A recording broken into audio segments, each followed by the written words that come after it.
तो ना ही चिकन, ना ही बीफ, ना कीमा और ना ही किसी किस्म की चीज़। बहुत ही आसान और बजट फ्रेंडली आज की ये स्नैक रेसिपी आप लोगों के साथ शेयर करने के लिए आई हूँ।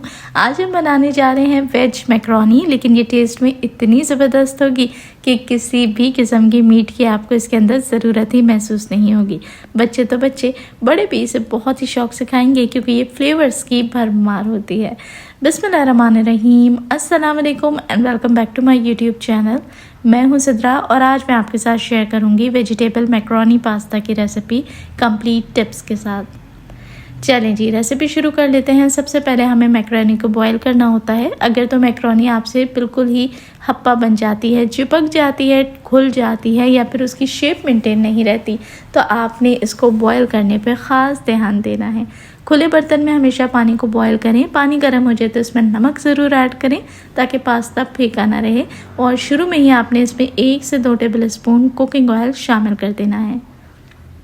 इससे क्या होता है कि बॉईल करते टाइम पास्ता को खुले बर्तन की वजह से अच्छे से फूलने का, फैलने का मौका मिलता है और चिपकता नहीं है पास्ता आपस में। तो डालते के साथ ही आपने चम्मच चला देना है ताकि ये एक जगह गट्ठा बन के जुड़ ना जाए, बल्कि अच्छे से आपने इसको 8 से 10 मिनट कंप्लीट बॉईल होने देना है। मीडियम आंच पे आप इसको बॉईल करें और ये देखें अब ये अपना रंग और साइज़ दोनों चेंज कर चुकी हैं, साथ ही ये नरम हो चुकी हैं।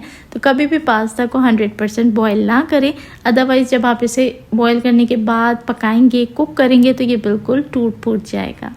तो इस बात का ध्यान रखें कि आपने पास्ता को हमेशा 80% पकाना है। और अब यहाँ पर बॉईल करने के बाद पास्ता को ड्रेन करें, ठंडे पानी से वॉश करें और साथ ही ऊपर थोड़ा सा ऑयल ऐड कर दें। तो पास्ता बनाने के लिए आपने क्या करना है, एक पैन के अंदर ले लें थोड़ा सा कुकिंग ऑयल, तकरीबन 1/4 कप के जितना। बहुत ज़्यादा ऐड नहीं करना वरना बहुत ऑयली पास्ता बन के रेडी होता है। सबसे पहले आपने 2 लहसुन के जवे को बारीक स्लाइस कर लें, थोड़ा बड़ा बड़ा रखें और मीडियम हीट के ऊपर ऑयल में इसे सौते कर लें। इससे क्या होता है कि कोई भी जो पास्ता होता है उसके अंदर चाइनीज़ वाली खुशबू आ जाती है, क्योंकि लहसुन की जो खुशबू है वो जब वो हल्का सा भी जलता है तो ऑयल के अंदर उतर जाती है। इससे बहुत ही प्यारी चाइनीज़ वाली खुशबू ऑटोमेटिकली आपके खाने में ऐड हो जाती है। अब इसके अंदर क्योंकि हम वेज पास्ता बना रहे हैं तो हमने शामिल करनी है कैरेट। जो भी अवेलेबल चाइनीज़ वेजिटेबल्स हैं उसको ज़रूर इस्तेमाल करें और अपने पास्ता को खुश रंग और खुश जायका बनाएं। मेरे पास जो सब्जियां अवेलेबल थी उसमें गलने के लिए जो सबसे ज़्यादा ज़रूरत होती है वो गाजर और साथ ही मटर। ये 2 ऐसी वेजिटेबल्स हैं जिन्हें गलने के लिए थोड़ा सा टाइम चाहिए होता है, तो मैंने पहले इन दोनों को ही ऐड किया है।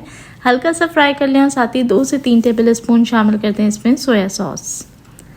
आँच को यहाँ मीडियम कर लें और अब डालेंगे इसमें कुछ पाउडर स्पाइसेस। 1 टेबल स्पून के जितना ऐड किया है इसमें गार्लिक पाउडर, 1/4 चम्मच की जितनी दड़ा मिर्च ऐड करेंगे और साथ ही मैंने थोड़ा सा पानी ऐड किया ताकि मसाला नीचे लगे नहीं। 1 table spoon chicken powder, paprika powder 1 table spoon, साथ ही इसमें 1/2 टीस्पून के जितना ऐड करेंगे काली मिर्च का पाउडर, नमक 1 टेबल स्पून और ये मेरे पास बिहारी तिक्का मसाला है जो कि 1 टेबल स्पून मैंने ऐड कर दिया है। नहीं है तो आप सिंपल तिक्का मसाला ऐड कर लें, यकीन करें आपके पास्ता में बहुत ही जायकेदार फ्लेवर आएगा। तो पहले मैंने तिक्का मसाला ऐड किया था तो किसी ने मुझसे पूछा था कि आपका जो ये मसाला है इसका कलर थोड़ा सा ब्राउन है, जबकि हम बाज़ार से जो तिक्का मसाला लेते हैं उसका कलर बिल्कुल रेड होता है। तो ये मैं बता दूं कि ये चिकन टिक्का मसाला नहीं था, बल्कि ये बिहारी टिक्का मसाले के नाम से आता है, लेकिन आप कोई भी मसाला इसमें ऐड कर सकते हैं। चलिए जी, मसालों को अच्छे से सॉटे कर लें और इसके बाद अब इसमें ऐड करेंगे 1/4 कप के जितनी टेट्रा पैक क्रीम। जी हाँ, क्रीम के साथ हम इसको बनाएंगे तो बहुत ही क्रीमी ज़बरदस्त पास्ता बन के रेडी होता है। और साथ ही इसमें ऐड कर देंगे टोमेटो केचप 1/4 कप के जितनी। अच्छा, ये केचप जो है ये वही केचप है जिसकी रेसिपी 1 से 2 दिन पहले मैंने आपके साथ शेयर की है। यकीन करें इतनी ज़बरदस्त केचप है कि मैं आपको क्या बताऊँ। मार्केट से भी आपको ये जायका नहीं मिलेगा जो नेचुरली इस केचप के अंदर घर में बनाने पर मिला है। एकदम केमिकल और प्रिजर्वेटिव से फ्री है, तो फिर ज़रूर आपने इस रेसिपी को ट्राई करना है। चलें जी, केचप और क्रीम को अच्छे से मिक्स कर लें और अब इसमें हमने शामिल करनी है बाकी की वेजिटेबल्स। तो मेरे पास थी कैबेज 1/2 कप की जितनी वो शामिल की है और शिमला मिर्च ऐड कर दिया है बारीक काट के 1/2 कप की जितनी।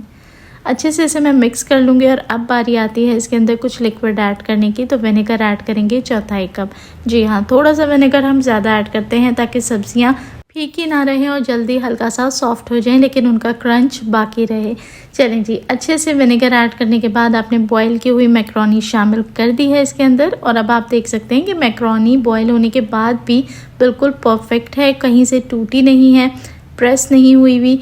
एक एक मैक्रोनी अलग अलग है, कहीं से जुड़ के गट्ठा नहीं बनी हुई। इसका मतलब है कि हमने इसको परफेक्टली बॉईल किया है और परफेक्ट टिप इस्तेमाल करते हुए हमने एक एक मैक्रोनी अलग अलग रखी है। चलें जी, मैक्रोनी ऐड करने के बाद आपने इसको मसाले के साथ अच्छे से मिक्स करना है। याद रहे कि इस वक्त फ्लेम को आपने धीमा कर देना है और जितने भी लिक्विड्स इसके अंदर हैं और फ्लेवर है स्पाइसेस का, वो मैक्रोनी के साथ अच्छे से मिक्स हो जाना चाहिए। यकीन करें, इतनी खुशबूदार और जायकेदार ये मैक्रोनी है। मेरे बच्चों ने भी ये बहुत शौक़ से खाई और किसी ने कोई डिमांड नहीं की कि इसके अंदर चिकन नहीं है या कीमा नहीं है।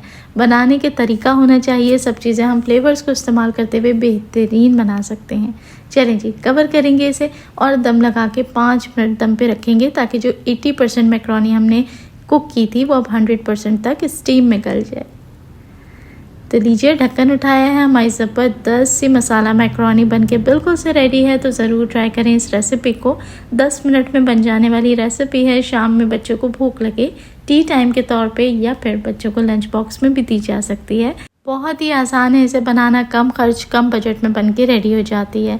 तो ज़बरदस्त तरीके से बनाई हुई ये मैक्रोनी उम्मीद है आपको अच्छी लगी होगी। ज़रूर ट्राई करें इस रेसिपी को। अच्छी लगी हो तो वीडियो को लाइक करके दोस्तों के साथ ज़रूर शेयर करें और चैनल पर नए हैं तो सब्सक्राइब करें। अपना रखें ढेरों ख्याल और मुझे दुआओं में याद रखें। देखने वाले सभी लोगों का बेहद शुक्रिया।